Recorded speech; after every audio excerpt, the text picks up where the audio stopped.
빌립보서 2장 25절로 30절 말씀입니다.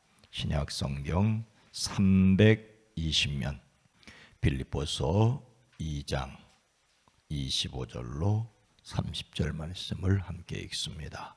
그러나 에바브로디도를 너희에게 보내는 것이 필요한 줄로 생각하노니 그는 나의 형제요 함께 수고하고 함께 군사된 자요 너희 사자로 내가 쓸 것을 돕는 자라.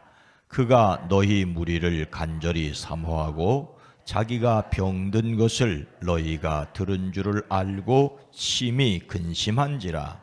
그가 병들어 죽게 되었으나 하나님이 그를 긍휼히 여기셨고 그뿐 아니라 또 나를 긍휼히 여기사 내 근심 위에 근심을 면하게 하셨느니라. 그러므로 내가 더욱 급히 그를 보낸 것은 너희로 그를 다시 보고 기뻐하게 하며 내 근심도 덜려 함이니라. 이러므로 너희가 주 안에서 모든 기쁨으로 그를 영접하고 또 이와 같은 자들을 존귀히 여기라. 그가 그리스도의 일을 위하여 죽기에 이르러도 자기 목숨을 돌보지 아니한 것은 나를 섬기는 너희의 일에 부족함을 채우려 함이니라. 아멘.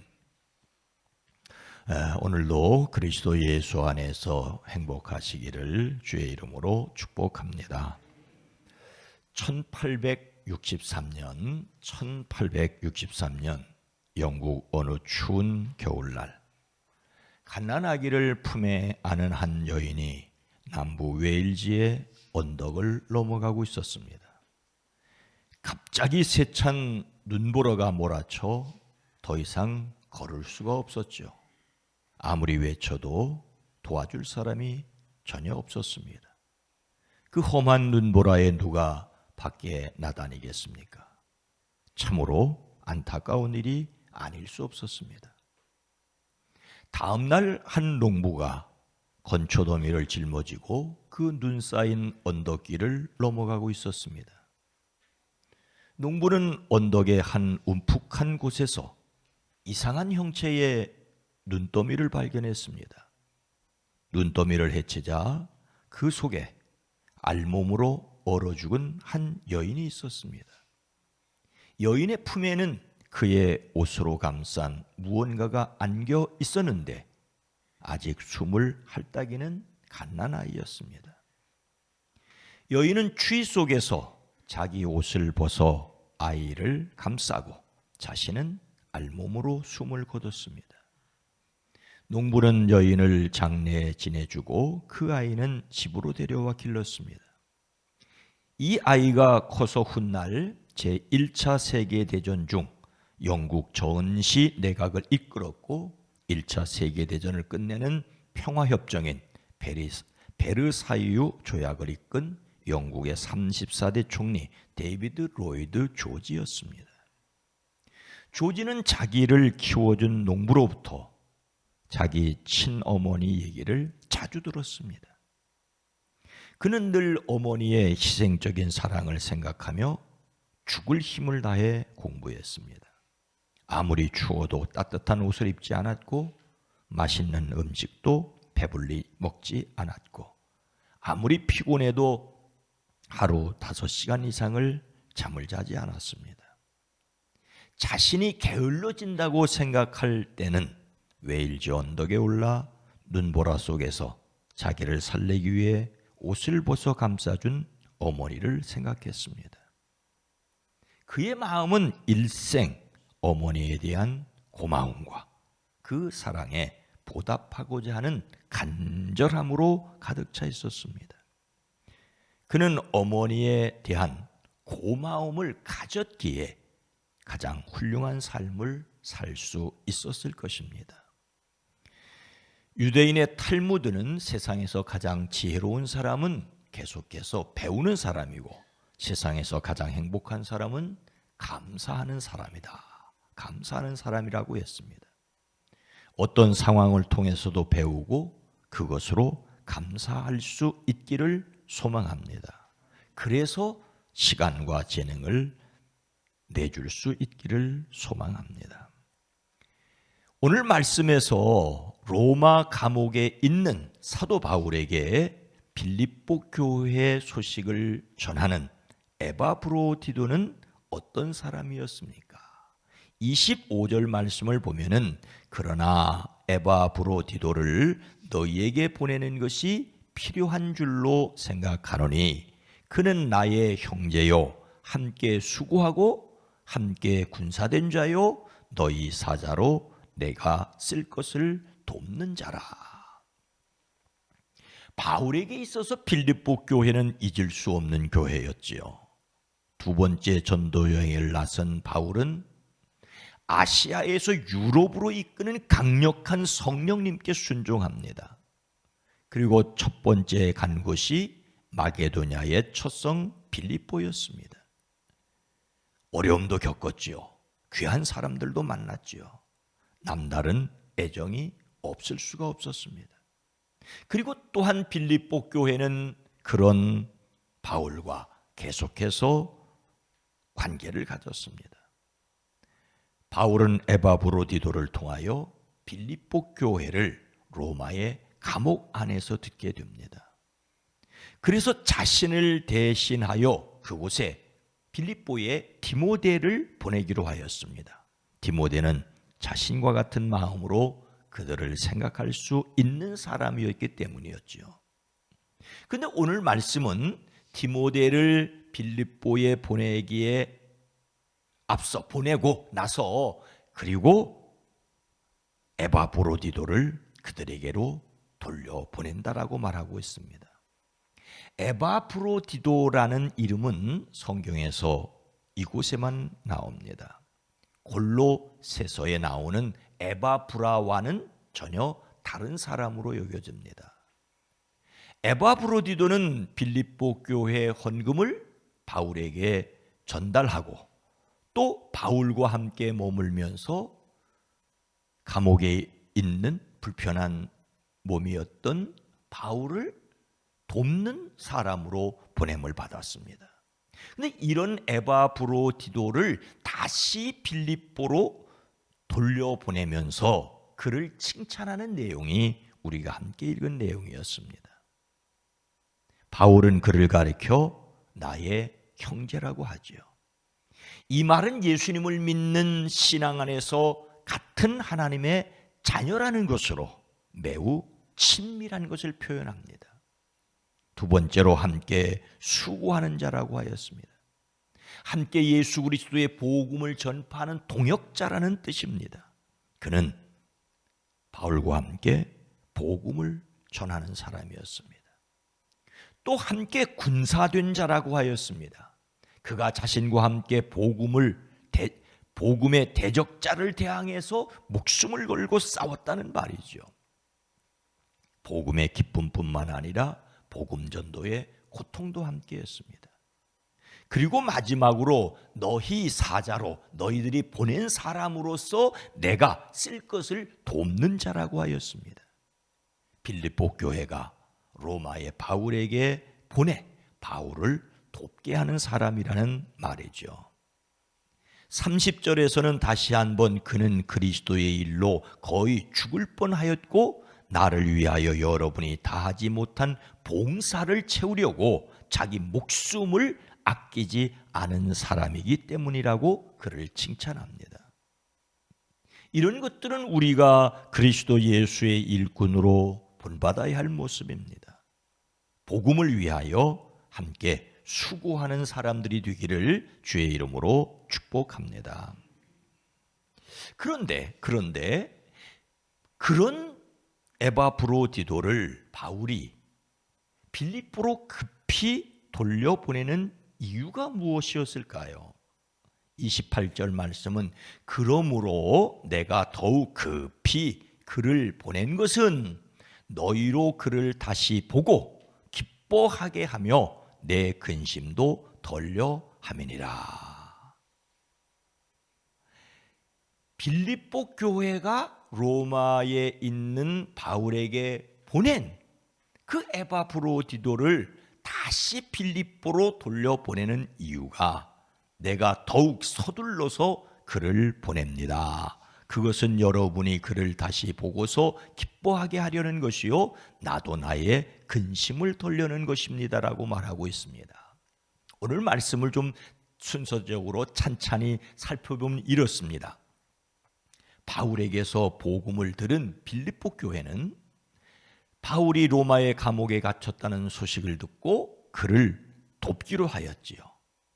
로마의 감옥에 있는 바울을 섬기기 위해 빌립보 교회는 바울에게 에바브로디도를 보냈습니다. 빌립보 교회가 모은 헌금까지 가지고 보냈습니다. 그런데 에바브로디도가 로마에 와서 덜컥 병이 들었습니다.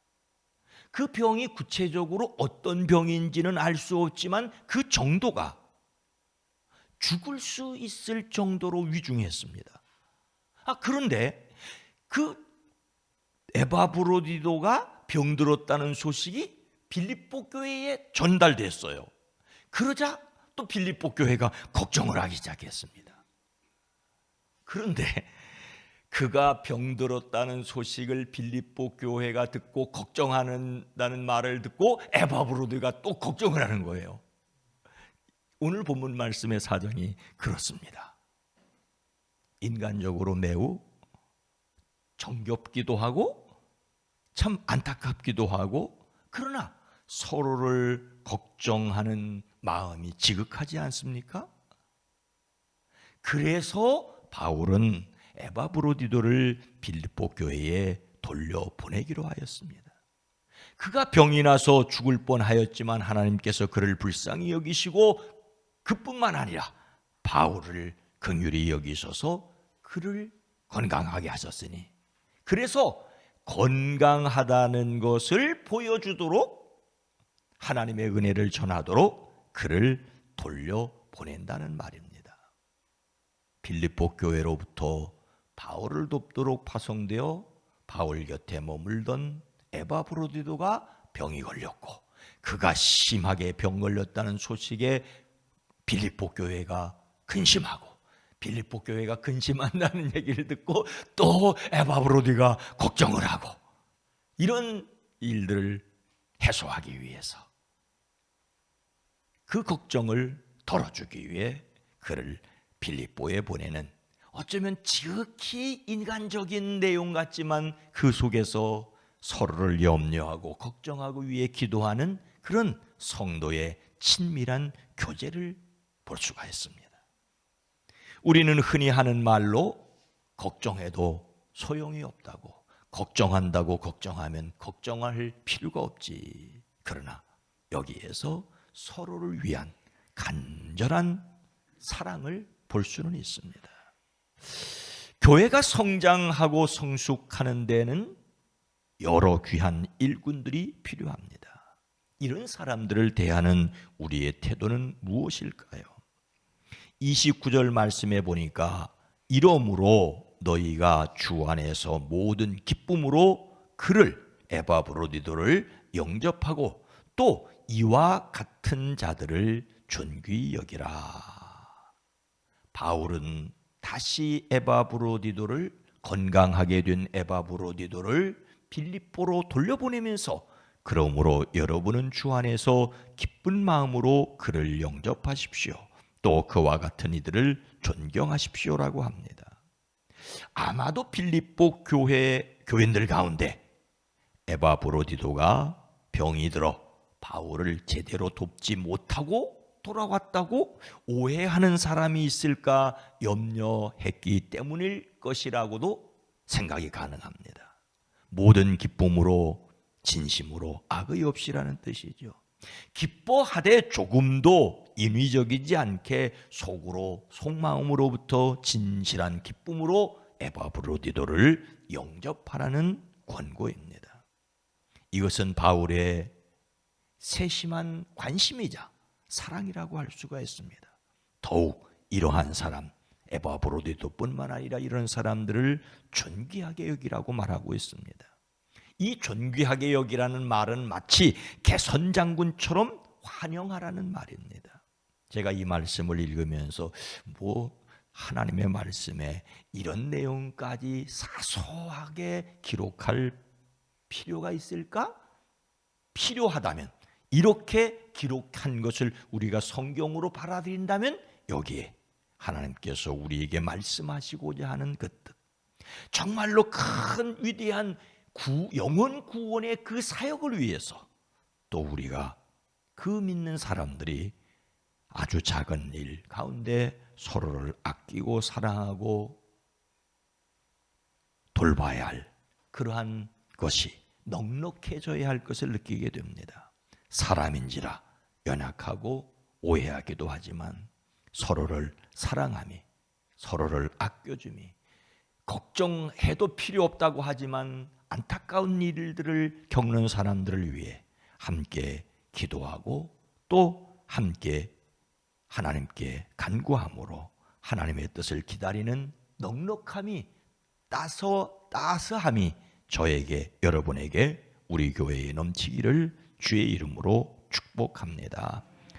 거룩하신 하나님, 자비로우신 주님, 사도 바울과 에바브로디도 그리고 빌립보 교회의 그 따스함이, 걱정하는 것이, 염려하는 것이 믿음 없는 짓이 아니라 사랑이 넉넉한, 사랑이 풍성한 모습인 것을 저희들이 깨닫고, 이러한 성도의 교제와 그리고 그래서 아낌없이 나누어 줄 수 있음이 있어지게 하옵소서. 로마의 바울에게 에바브로디도가 곁에서 도와주는 것이 정말로 필요했을 터인데, 빌립보 교회의 건강한 에바브로디도의 모습을 보게 하기 위해 그를 또한 돌려보내는 바울의 마음도 우리가 본받게 하옵소서. 점점 먹을 것이, 입을 것이 풍성해지지만 우리의 마음은 초라해지는 오늘의 세상이라고 합니다. 따스함을 잃어버렸기 때문에 마음이 퀭하고 싸늘한 바람이 부는 것은 아니겠습니까? 주여, 교회 안에서만큼이라도 속회와 여선교회, 남선교회, 청장년회 모임 가운데 우리의 마음이 따스함을 서로에게 보여줄 수 있게, 느껴질 수 있게 하옵소서. 한 해를 보내고 한 해를 맞습니다. 주여, 주여, 우리의 마음이 더욱 따스하게 하옵소서. 예수님의 이름으로 간절히 기도드리옵나이다. 아멘. 오늘 말씀을 생각하며 따뜻한 마음의 사람이 되기를, 서로에게 극진한 사랑을 품을 수 있는 교회, 그리고 세상적으로 평화로운 2024년이 되기를 위해 함께 기도했으면 좋겠습니다.